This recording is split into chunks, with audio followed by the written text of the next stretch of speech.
from West Virginia Public Broadcasting. Support for the Legislature today is provided by AARP West Virginia, your ally for real possibilities in the Mountain State. Learn more at aarp.org/WV. The Charleston Gazette-Mail, using its CGM app to deliver the latest news, traffic, and weather alerts, keeping you in the know while you're on the go. Lumos Networks, online at lumosnetworks.com. West Virginia University, online at wvu.edu. Orion Strategies, professional public relations, government affairs, creative services, and research and polling, with offices in Charleston, Buchanan, Martinsburg, Pittsburgh, and Columbus.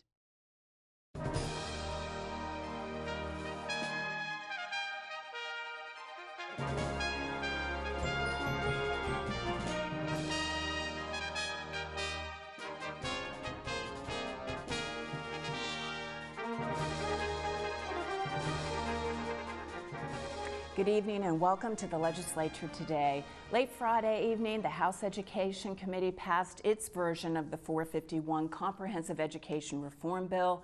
The vote was 15-10 along party lines. Joining me now to discuss what the House Finance Committee just took up this afternoon are the House Education Chairman, Danny Hamrick, House Vice Chairman, Mark Dean, and House Minority Vice Chair, John Doyle. Thank you all for joining me this evening. Before we get into the changes that your committee made to Senate Bill 451, I just wanted to open with a philosophy. What you see is the difference in the approaches that the House Education took compared to the Senate. It was the House Speaker said there would be much deliberation. You were going to take the time, get the feedback. Chair Hamrick, how did you approach it philosophically, the difference there?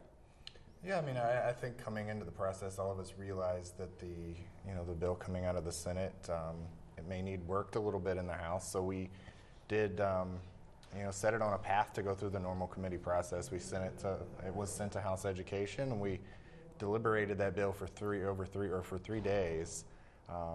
And talked about all of the issues, made some significant changes to overcome some of the objections of our committee members, and we're able to pass that bill out of our committee with the majority of the members. So, well, let me ask you, when you saw what was going down, the process, the committee of the whole in the Senate, there were comments that you were going to take the time, you were going to deliberate. So tell us what you were thinking when you saw what was happening over here.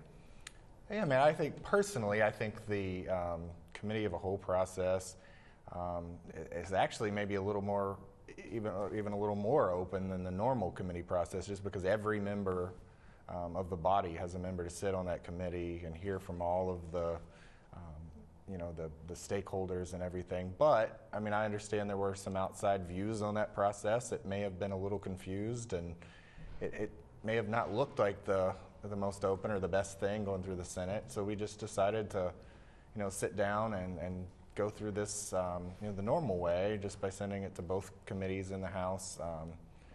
Like I said, we did talk through it 3 days in education. We heard from a lot of different guests and witnesses, and made some pretty, like I said, significant changes to the bill through that process, just from the input of all of our members. And we'll get into those changes in just a moment.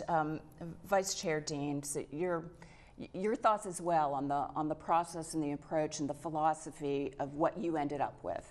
Yeah, I really like that Chairman Hamrick had so many different people come in from the community, from some stakeholders, from people who are experienced with using some of these different techniques like educational savings accounts and charter schools. We heard from those people. We heard from superintendents. We heard from teachers. We heard from principals. We heard from a big array of stakeholders in the process, and I thought that was important to the members of the committee to hear how different people thought they would be impacted by the bill. And House Education Minority Vice Chair John Doyle. First of all, I want to commend both of my colleagues here for the way that the House Education Committee handled this bill. Every inquiry we had was honored. Every attempt we had to amend the bill, At no point were we stonewalled anywhere. This was a really good process. And actually, I think we came up with a bill that is this close to one I could have voted for. But as I said to the other members of the committee when we passed it, I said, folks, you know it's not going to stay this way. We know it's going to go back very close to the way it came over from the Senate. And as to the committee of the whole, it isn't so much that the committee of the whole is bad, it's the way they did it and why they did it. They did it simply to avoid the fact that they didn't have the votes in the Finance Committee. They could just as easily, and it would have been much more upfront if they had simply not even referred the bill initially to Finance. Their Education Committee originated the bill. They could have just reported it to the floor. And I think this was a way of disguising that. All right. We want to get into the difference between the Senate version and what you delivered to the Finance Committee today. Before you presented it to your committee, Chair Hamrick, some of the big issues that teachers were very much against, the unions were very much against, were already taken out. You took those out before you presented it in the strike and insert amendment. One of the big ones was the non-severability clause. Why was that decided to be removed?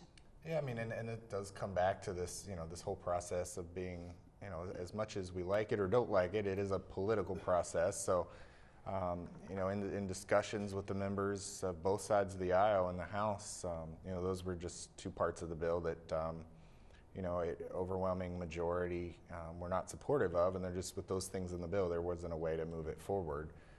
So those were taken out initially. There were other changes made. I mean, in conversations with, the organizations that represent the teachers and the service personnel, we discussed some possible changes with them, and those were actually made in the bill. We increased the tax credit for the teachers to include all school employees, including service personnel.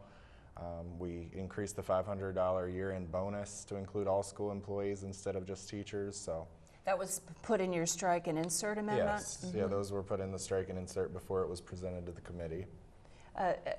Delegate Doyle, your thoughts when you received the strike and insert amendment? And I think almost all of the folks on my side in the committee thought the same thing. It's better than the Senate bill, but it's still not good enough. So we went to work to try and improve it, and I think we were able to. And in fact, with some help from some of the folks on their side of the aisle, by getting the educational savings accounts out, chopping the charter schools down to just 2 charter schools, and incidentally, in what came out of the House Education, not only is it limited to 2, they according to that, they would have to be public schools that wanted to transition over, and there were a number of safeguards put in there. So and I'll tell you what, one of the things I liked about it was the language on initiatives that were put into our bill. That is really good language.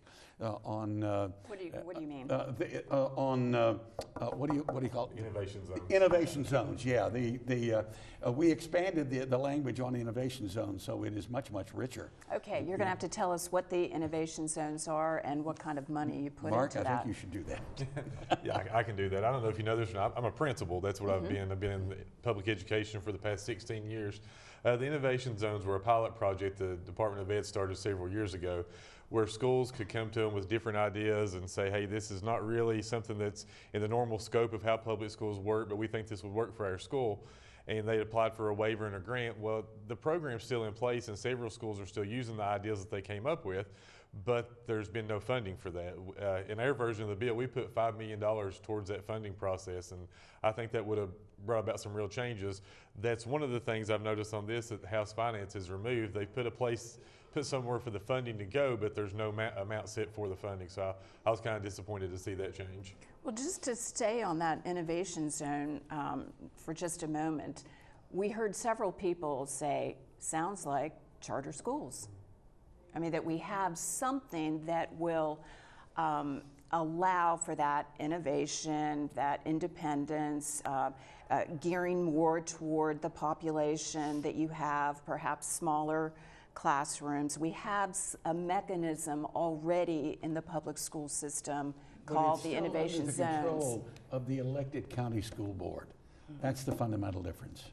Well, then let me ask you, gentlemen, why did you pull back from a statewide implementation of charter schools wherever and whoever?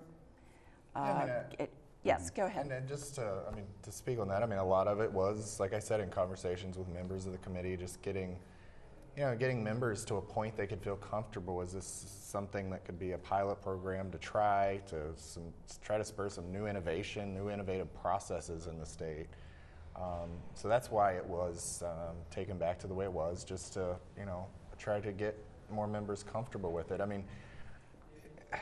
I think probably individually, all the members of the committee probably have their own strong opinions. Personally, I would have liked to seen the language a little stronger, but it is a process, so we have to work together. Stronger in what way? I think the charter school language, could have been a little more open than tailored just down to 2 and only being conversion schools.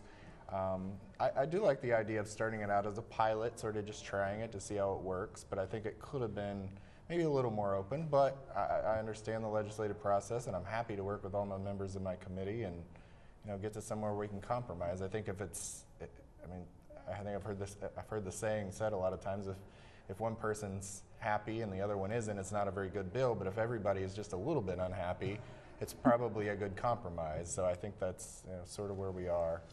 Delegate Dean, let me ask you, and I know Delegate Doyle will be getting to you about the charter school in a moment. But you mentioned you are a principal, and we've heard principals and superintendents and many teachers and parents very, very concerned about the implementation of the charter schools.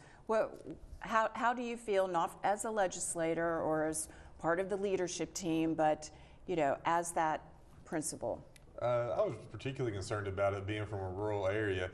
It doesn't take very much loss of students to really impact your county or your building. Just because 2 or 3 students leave, that doesn't mean that you can shut the class down or quit paying the lights in that room or what have you. School's still going to be open, but with just less funding. So that was one of my big concerns. That's why I thought the innovation zones was a really good compromise, because it would allow you to try some of those new ideas, but without the fear of losing funding in your county. All right, Delegate Doyle, in the Senate there was a lot of concern about the constitutionality or the unconstitutionality of public charter schools. Was that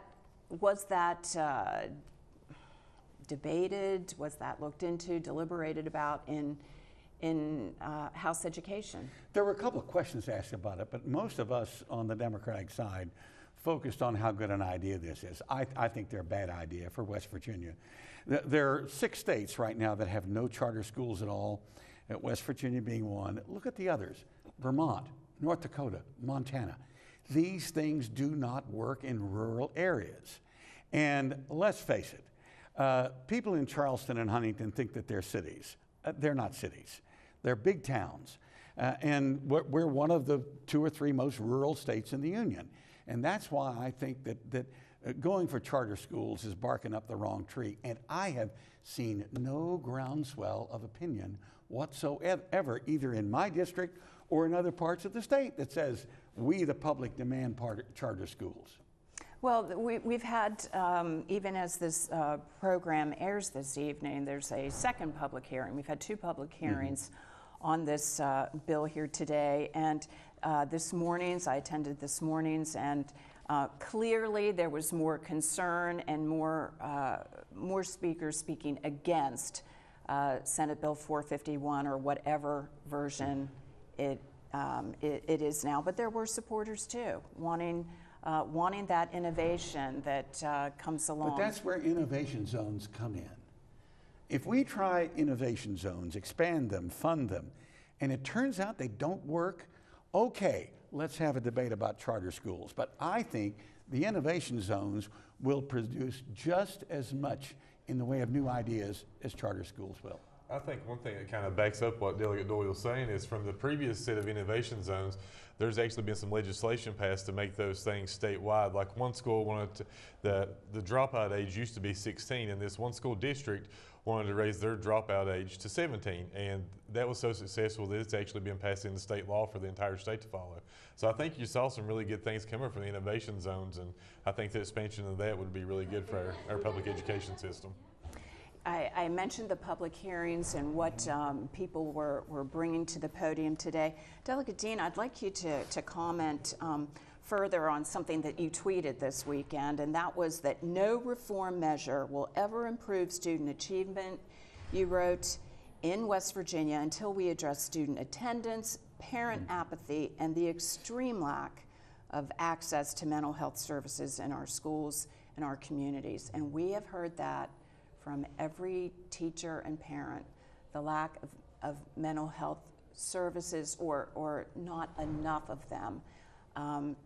The opioid crisis, these children are traumatized. Just speak from your experience and to what degree is it addressed in the committee version? Parts of it are addressed. The student attendance wasn't really addressed. Chairman Hamrick and I talked about that. He's kind of tasked me to find something for next session that we can do to improve student attendance. I've always said that if we can get the students there in the classroom, then the teachers are talented enough to convey the material to them. So I think that's number one most important.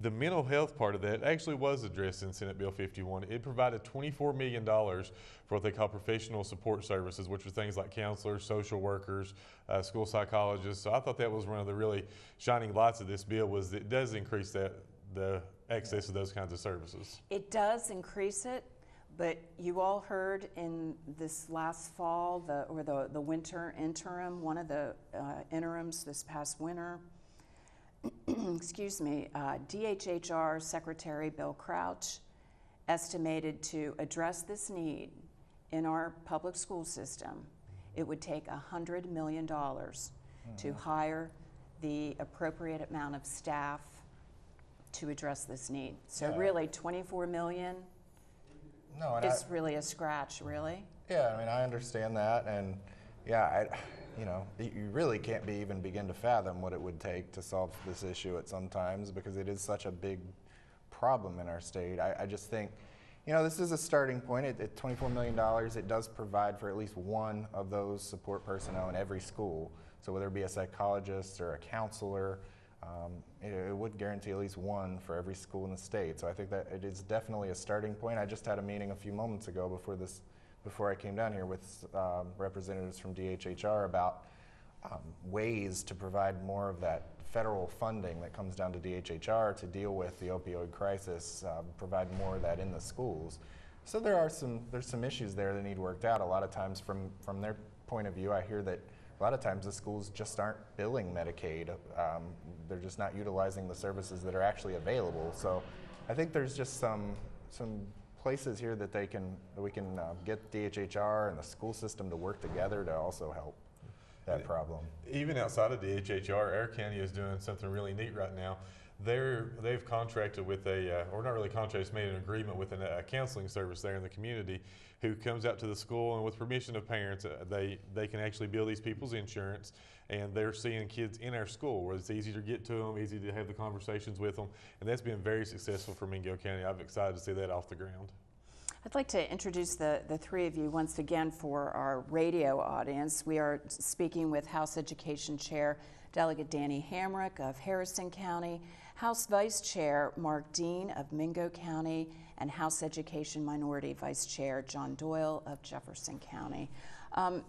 Delegate Doyle, other areas that the two parties did not agree in when it came to the strike and insert, the ultimate House Education substitute. You're talking about the strike and insert as originally presented? What came out of committee, yes, what was voted on Friday night. Yeah, actually, except for those two pilot charter schools, and Chairman Hamrick and I are going to disagree on this. Yeah, I don't want anything in this bill, any reference to charter schools.